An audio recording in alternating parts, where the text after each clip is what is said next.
There you go, everyone. So when we did the workshop today, I was asked to demonstrate how, for those of you who have the square gem, how we can do it so that the corners aren't rounded. So what I did here, hope you can see it. Maybe if I focus in a little, they're yellow beads. But what I did was I put enough beads so that one bead was hanging over the ledge. And then I put my needle through. So all I'm going to do is come up again to tack it down. And then I'm going to put it through the middle few beads.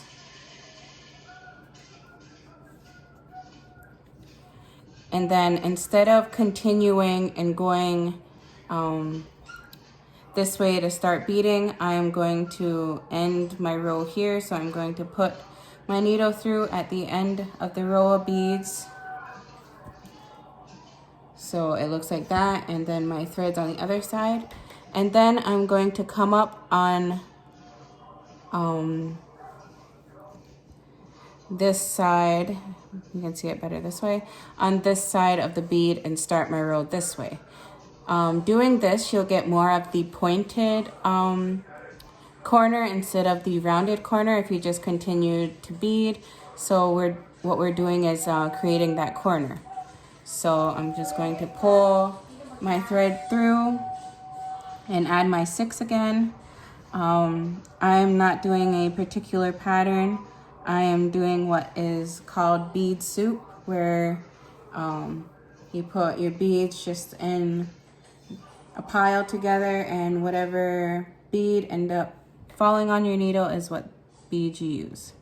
So I put my 6 down, put my needle down at the end, come through between the 3rd and the 4th bead, and then go through the last 3 beads like we have been. And I'll continue this method every time I come to a corner. So like you can see here, I created that pointed edge rather than the rounded edge. So I'll repeat the steps again. When you come to a corner, you're going to add 1 more bead. So this is my bead right here that I left that hangs over the edge of the gem. And then I ended my row here, and then I started a new row on this side right next to the bead. So now I'll bead this way. I'll add 1 more bead to hang off the end here, and then I'll start my row going this way. So I'll show you again once I get done beading this row. So again, I'm coming up to the corner here of the gem. I'm just gonna eyeball, and I think I need 3 beads. So I'll put 3 on, and then I will line it up to make sure it fits. I'm just getting to the end, so I need to add 1 more.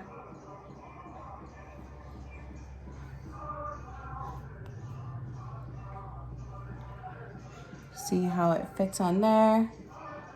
And see, I added the 4th bead, and it's still lining up to the gem right here. So I'm gonna add lucky number 5,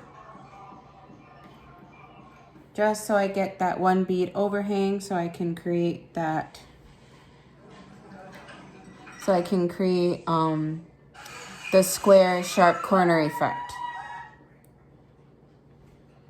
So again, I'm gonna put my needle down through. Come up through, since I put 5 on, I'm gonna come up between the 2nd and the 3rd bead.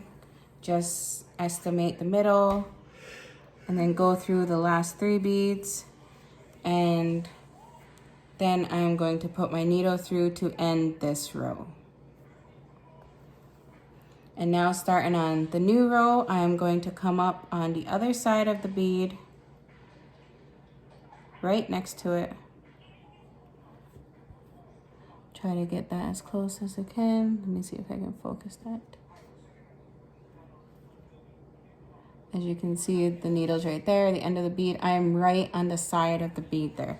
That will create that sharp corner effect.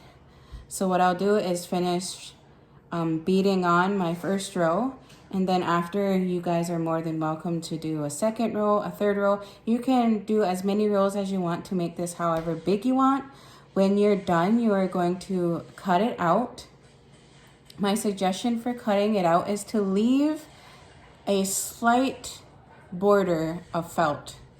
You'll use this little border to create your edging when we edge on to our deer hide right here. And it's also to make sure that you don't cut any of your stitches that are in the back. So just again, when you cut, make sure you leave a slight border of felt around your beadwork. Makes it easier to edge, and make sure you don't cut the your stitching in the back. Okay, so here is the gem with the beaded row around it, and then when I cut, you can see that I left a bit of the felt border around so we can do the edging. I just did the one row just so I can speed the process along for you guys, so I can show you all the steps that are taken. But you guys are more than welcome to do 2, 3, 4, however big you want to make your medallion. So the next step is we are going to outline and cut out the leather for the backing. I think I am going to use this side, you know, on back, so it's gonna look like this. So that means whatever side I am not showing, I am going to use to trace. So I just have a marker, you can use a pen, whichever you have at hand, and trace out your medallion and then cut. And when you cut, you wanna cut on right alongside the line you used for your outline.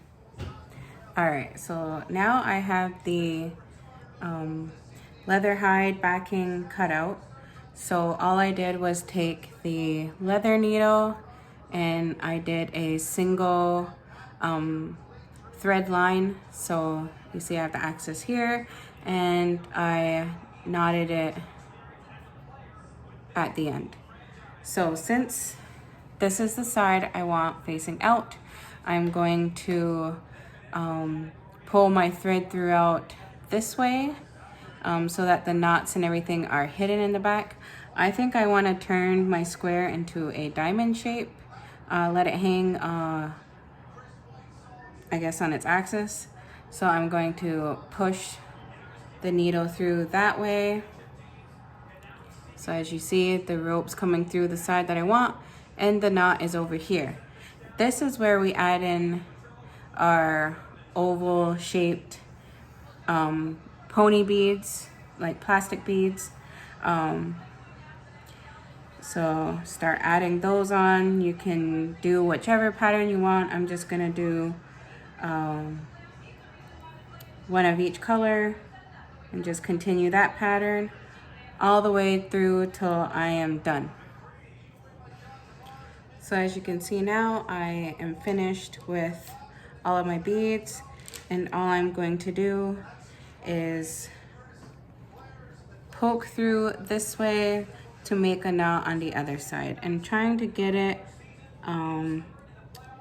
as level as I can. I mean, it doesn't have to be perfect. It's gonna be hanging around your neck, so you can adjust it. And when you are tying your knot, don't try to tie it super tight. You want your necklace to have some, you know, to have some give, so it don't look too too strict on your neck, I guess you could say. So I'm just making my knot and cut the excess off.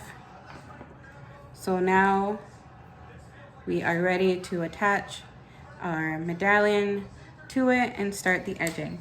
So there's different types of edging you can try. A lot of the edging styles are on YouTube if you do want to learn those. The one I am going to show you today is a simple one. It's one I really like to use. I like the way it looks. It's very clean and classic. So I'm just going to poke my needle. I'm using my beading needle and our beading thread that we use because these beads are too small to use the leather needle and sinew. So I'm just using that. Oops. So I'm just pulling it all the way through, and you are just going to be doing the regular beading method that I showed you in the beginning. So we're just going to pick up 6. Like I said, this is a term beaders use. It's called bead soup, where we just put all our beads in a pile and scoop through, and whatever colors end up getting picked up is the style we use. So I'm going to push my beads all the way to the end there and put my needle through. And you want to really make sure when you're doing this, you're making sure you're getting the felt and the leather through. And so again, I'm going to go through the leather and the felt, go through up the middle between the 3rd and the 4th bead.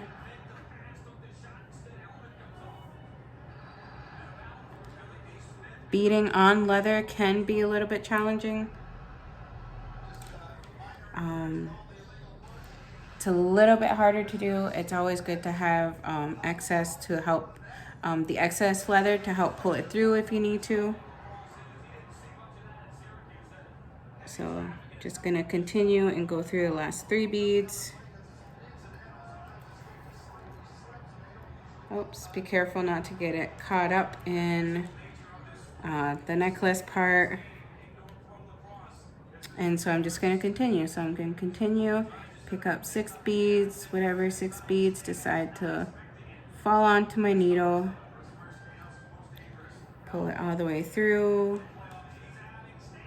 and flatten it out, put my needle that's at the end, and make sure it goes through the felt and the leather. Then again, I'm going to come up between the 3rd and the 4th bead. So also when you're doing your edging, like before, I'm just gonna go through the last 3 beads to tack it down and pull it all the way through. So that, let me focus it a little bit. So this is what it's gonna look like. It's really clean and simple. As you're beading, you can glue this down. As you can see, I'm just holding it in place while I bead around. You can glue it down to tack it. Just make sure you don't glue it anywhere close to the edge so that you can still put your edging on. So yeah, so you're just gonna continue and going all the way around your medallion until you get to the end, and we will go to the next part. And for the ones who are doing the square gem, just like we did beading our rolls on, you can do this edging the same way if you want to create that really nice cornered look instead of it being the round look. So all you're going to do is when you're edging, put that extra bead on to go over your roll there and tack it down. Put all the way through, and like we've been doing with our beading, come up in the middle,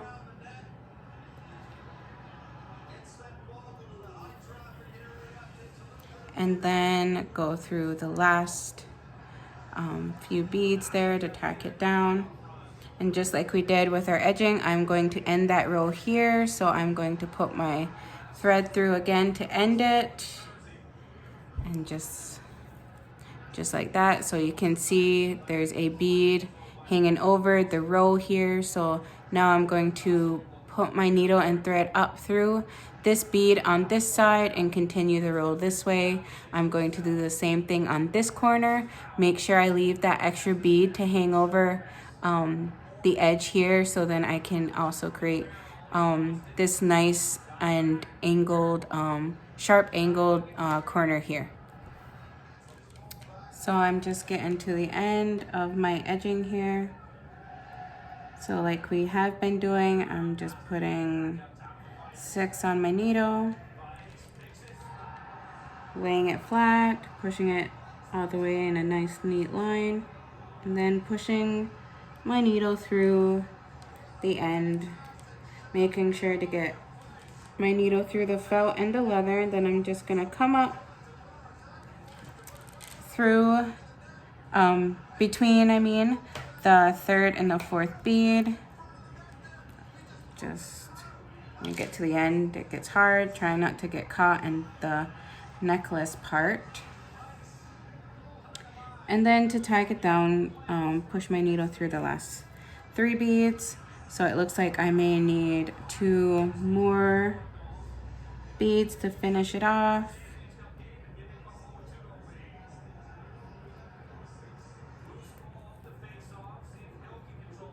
So again, I went through again. I'm coming up between the middle of the 2.